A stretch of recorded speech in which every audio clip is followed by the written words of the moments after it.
Truth నేను పవన్. ఇక ఏపీలో వైసీపీ ఆగడాలు పెరిగిపోతున్నటువంటి పరిస్థితి మనం రోజు చూస్తూ ఉన్నాం. ఇక అధికారం పోయినా సరే అప్పటి నుంచి కూడా జగన్మోహన్ రెడ్డి మరింత రెచ్చిపోతున్నటువంటి పరిస్థితులు కనిపిస్తూ ఉన్నాయి. ఎలాగోలా కూటమి ప్రభుత్వంపై బురద జల్లాలనే లక్ష్యంతోనే మితిమీరి కూడా మాట్లాడుతున్నారు వైసీపీ నేతలు పూర్తిగా. ఇక పోలీసులను ఒకవైపు ప్రశ్నిస్తోన్న టీడీపీ నేతలపై మరోవైపు బెదిరింపులకు పాల్పడుతున్న పరిస్థితి. ఇన్ని చేస్తూ మళ్ళీ రాబోయే రోజుల్లో తామే అధికారంలోకి వస్తామంటూ పగటి కళలు కూడా కంటా ఉన్నారు వైసీపీ నేతలు, ముఖ్యంగా జగన్మోహన్ రెడ్డి. ఇక ఇందులో భాగంగానే వైసీపీ అధినేత జగన్ ఇంటింటికి వెళ్లాలంటూ కూడా పార్టీ నాయకులు కార్యకర్తలకు కూడా పిలుపునిచ్చారు. అంటే ఇంటింటికి వెళ్ళండి, సో మనం ఏం చేశాము, ఇప్పుడు ఏం జరుగుతోంది సంవత్సరానికే అనేది కూడా వివరించండి అంటూ కూడా ఒక హడావిడి చేస్తున్నటువంటి పరిస్థితి. మొన్నే యూత్ లీడర్లను పిలిపించుకొని ఇది మాట్లాడారు. అంటే ఆల్రెడీ టీడీపీ పార్టీ ఒక పిలుపునిచ్చింది. అంటే ఎవరైతే పార్టీకి సంబంధించిన ముఖ్య నేతలు, ఎమ్మెల్యేలు, ఎంపీలు అందరూ కూడా ప్రజల్లోకి వెళ్ళాలి. సో ఈ ప్రభుత్వం సంవత్సరంలో చేసినటువంటి అభివృద్ధి కావచ్చు, సంక్షేమం కావచ్చు, ఇవన్నీ కూడా వివరించాలి. అదేవిధంగా జగన్మోహన్ రెడ్డి గత 5 సంవత్సరాలు చేసినటువంటి అరాచకం, ఇప్పుడు ఇంకా కంటిన్యూ చేస్తున్నటువంటి విధ్వంసం, ఇవన్నీ కూడా ప్రజలకు వివరించాలి అని చెప్పిన తర్వాత 2 రోజులకే జగన్మోహన్ రెడ్డి ఈ కార్యక్రమాన్ని ఎత్తుకున్నారు. ఎందుకు అనంటే గ్రామాల్లో మళ్ళీ వైసీపీకి, టీడీపీకి ఇంటింటికి వెళ్ళాలి అనంటే వాళ్ళు కూడా అదే టైంకి వెళ్ళడం, గొడవలు, తర్వాత రాష్ట్రంలో ఏదో జరిగిపోతోంది, ఒక విధ్వంసకర వాతావరణాన్ని సృష్టించడం, ఇది ఒక కుట్రగా కూడా కనిపిస్తున్నటువంటి పరిస్థితి అని చాలామంది మాట్లాడుతూ ఉన్నారు. పూర్తిగా అధినేత పిలుపును, జగన్మోహన్ రెడ్డి పిలుపు ఏదైతే ఉందో దాన్ని ఎవ్వరు కూడా పట్టించుకోవడం లేదు. ఎందుకంటే ఇప్పుడిప్పుడే గ్రామాలు కావచ్చు, రాష్ట్రం కూడా ప్రశాంతంగా ఉంది, ఎవరి పని వాళ్ళు చేసుకుంటా ఉన్నారు. ఉద్యోగ కల్పన కావచ్చు, ఉపాధి కావచ్చు, లేదంటే కొత్తగా పరిశ్రమలు రావడం కావచ్చు, ఇవన్నీ కూడా జరుగుతూ ఉన్నాయి. సో పెట్టుబడులు కూడా పెడతా ఉన్నారు. సో కేంద్రం కూడా ఇవ్వాల్సింది ఇస్తూ ఉంది. ఇక రాష్ట్రంలో ఉన్నటువంటి మంత్రులు కావచ్చు, ముఖ్యమంత్రి ముఖ్యంగా చంద్రబాబు నాయుడు గారు, డిప్యూటీ సీఎం పవన్ కళ్యాణ్ గారు అన్నీ కూడా ఎవరి పని వాళ్ళు చేసుకుంటా ఉన్నారు. ఇవన్నీ జగన్మోహన్ రెడ్డికి నచ్చవు కదా. సో అడావిడి సృష్టించే ప్రయత్నం. ఒకవేళ వాళ్ళు వెళ్తే కనుక సో ప్రజలు నిలదీసే పరిస్థితి ఉంటుంది అంటూ కూడా చాలామంది నేతలు, వైసీపీకి సంబంధించినటువంటి వాళ్లే అనుకొని ఎవరు కూడా బయటకు రానటువంటి పరిస్థితులు కనిపిస్తూ ఉన్నాయి అనే చర్చ కూడా జరుగుతూ ఉంది. పూర్తిగా కూడా వైసీపీని చితగ్గొడతారనే భావనతోనే ఈ జగన్ పిలుపుకు చాలామంది కూడా దూరంగా ఉన్నట్లుగా కూడా స్పష్టమవుతోంది. ఇక మరోవైపు జగన్ రాష్ట్రంలో పరామర్శల పేరుతో కొన్ని పర్యటనలు కూడా చేస్తున్నటువంటి దృశ్యం ఈ మధ్య మనం చూస్తూ ఉన్నాం. అవి రాష్ట్రంలో అలజడి సృష్టిస్తున్నటువంటి పరిస్థితి. కారు కింద పడి ఒక వ్యక్తి చనిపోతే కనీసం ఆయనను మాట్లాడడమో, అంటే అక్కడ వాళ్ళ కుటుంబం దగ్గరికి వెళ్ళి వాళ్ళనే పిలిపించుకున్నారు మొన్న. అది కూడా చట్టరీత్యా నేరమే. ఎందుకంటే ఒక కేసు ఒకరిపై నడుస్తున్నప్పుడు వారిని ఆ బాధితులు కలవడం చట్టరీత్యా నేరం.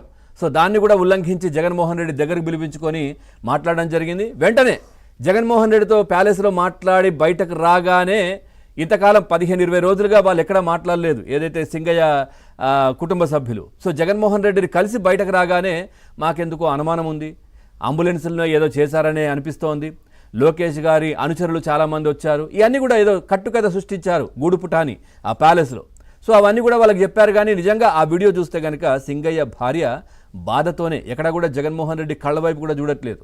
సో తల కిందికేసుకునే మాట్లాడుతూ ఉంది, ఇబ్బంది పడతా ఉంది. వచ్చిన ఎవరి కారు కింద అయితే పడి చనిపోయారో తన భర్త, ఆయన దగ్గరికి మేము రావాల్సి వస్తోంది అనే బాధ వాళ్ళలో కనిపించింది. సో అదంతా కూడా క్లియర్గా అక్కడ అనిపించింది తన మీడియా సమావేశంలో. అదేవిధంగా ఒకవైపు సింగయ్య కారు కింద పడిపోయినా అక్కడ ఉన్నటువంటి జగన్ కారే ఎక్కేసింది అని తెలిసినప్పటికీ కూడా పట్టించుకోలేదు, కనీసం చూడలేదు. ఈ క్రమంలో జగన్ తన ప్యాలెస్ నుంచి అడుగు బయట పెడితే చాలు ఏదో ఒక అలజడి సృష్టిస్తారనే ఆందోళన కూడా జనంలో కొనసాగుతూ ఉంది. ఇప్పుడు మనం చూస్తే కనుక మళ్ళీ చిత్తూరు పర్యటన పెట్టుకున్నారు, బంగారుపాళ్యం. అక్కడ మామిడి రైతులను పరామర్శిస్తారంట.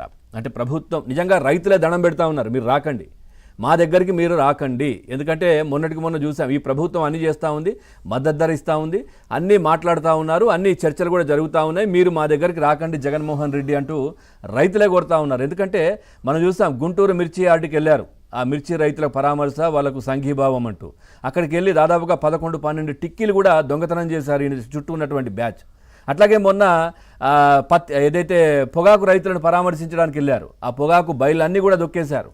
నిజంగా చెప్పాలంటే వాళ్ళకు లాభం చేయడానికి కాదు, నష్టం చేయడానికి జగన్మోహన్ రెడ్డి వెళ్ళారు. ఆ తర్వాత సింగయ్య దగ్గరికి వెళ్తే 3 చనిపోయారు. ఇట్లా జగన్మోహన్ రెడ్డి బయటకు వస్తుంటే, జగన్మోహన్ రెడ్డి వాళ్ళ ప్రాంతానికి వస్తే గ్రామాలు తాళాలు వేసుకొని వెళ్ళిపోతున్నటువంటి పరిస్థితి. మళ్ళీ ఆయన వెళ్ళిపోయిన తర్వాత మేము వస్తామని చెప్పేసి, ఎందుకంటే ఆయన చుట్టూ ఉన్నటువంటి గంజాయి బ్యాచ్, వీళ్ళందరూ రౌడీలు. సో ఎప్పుడు ఏం చేస్తారో తెలియదు. మా ఇంటి ముంగిట ఉన్నటువంటి ప్రతిదీ ఎత్తుకుపోయే పరిస్థితి కనిపిస్తుందేమో అని భయం, రాకండి అని చెప్తా ఉన్నారు. ఇదంతా ఒకవైపు. అట్లాగే ఇప్పుడు ప్రభుత్వానికి కూడా ఈయన చేసినటువంటి, అంటే గత 5 సంవత్సరాలు చేసిన లిక్కరు, తర్వాత మైను, ఆ తర్వాత అటవీ శాఖకు సంబంధించి, ఆ తర్వాత విద్యాశాఖలు, ఆ తర్వాత ఆరోగ్య శాఖలు, అన్ని స్కాములే. అవన్నీ కూడా బయటకు తీస్తున్నటువంటి పరిస్థితుల నేపథ్యంలో ముఖ్యంగా ఈ రిషికొండ గురించి కూడా మాట్లాడుకుంటే దాదాపుగా 4.5 ఎకరాల్లో 1,48,413 చదరపు అడుగుల విస్తీర్ణంలో 3 బిల్డింగ్లు కట్టుకున్నారు. దాన్ని ఏం చేయాలి, ఇప్పుడు ఆ ప్యాలెస్ని ఏం చేయాలి అనే దాని మీద కూడా ఈ ప్రభుత్వం భర్జన పడుతూ ఉంది. ఎందుకంటే దాన్ని ఏమీ చేయలేదు, ఎవరికి ఇవ్వలేరు. ఇవన్నీ కూడా జరుగుతూ ఉన్నాయి. ఇంకోవైపు ఎవరైతే ఇవన్నీ కూడా ఎత్తి చూపుతుంటారో, ఇటు టీడీపీ శ్రేణులు కావచ్చు, కూటమిలో ఉన్నటువంటి వాళ్ళందరినీ కూడా చంపుతామని బెదిరించడం, లేదా పోలీసులు పనిచేస్తూ ఉంటే బట్టలు ఉడదీస్తామని చెప్పడం, జగన్మోహన్ రెడ్డి దగ్గర నుంచి అదే మాట మాట్లాడుతూ ఉన్నారు. లేదనంటే సిట్ అధికారులు దర్యాప్తు చేస్తూ ఉంటే దర్యాప్తును ప్రభావితం చేసే విధంగా, భయపెట్టే విధంగా మాట్లాడడం, ఎవరైనా టీడీపీ నేతలు గట్టిగా వచ్చి ప్రశ్నిస్తే వాళ్లకు ఫోన్లు, బెదిరింపు కాళ్ళు, చంపేస్తామని చెప్పడం.